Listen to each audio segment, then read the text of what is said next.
মাননীয় স্পিকার, আমি বক্তব্য দেওয়ার জন্য অনেক কিছু রেডি করে নিয়ে এসেছিলাম।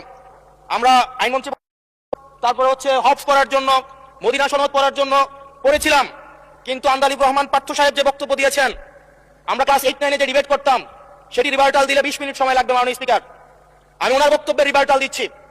উনি বলেছেন যে আমি কোট করছি, উনি বলেছেন 72-এর সংবিধানের কিছু কিছু বিষয়কে ওনারা সম্মান দিয়েছেন। তার মানে কিছু কিছু বিষয়কে ওনারা সম্মান দেয় নাই। তার মানে এই অভ্যুত্থানের পরে এই সংবিধানের কিছু অংশ ওনারা মেনেছেন, কিছু অংশ ওনারা মানেন নাই।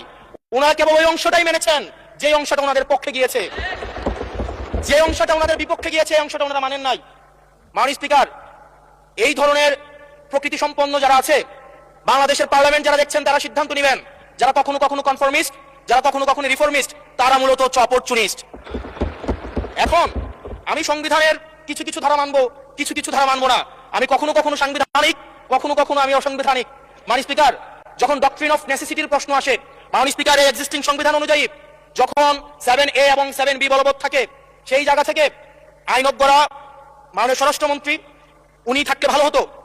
ডক্ট্রিন অফ নেসেসিটি মাননীয় স্পিকার 48-3 অনুযায়ী রাষ্ট্রপতি সুপ্রিম কোর্টের মাধ্যমে একটা এই 106-এর অ্যাডভাইজরি একটা রুল আছে। মাননীয় স্পিকার, এই অ্যাডভাইজরি রুলের মাধ্যমে সংবিধানের ফান্ডামেন্টাল কোনো বিষয় কম্প্রোমাইজ করা যায় না।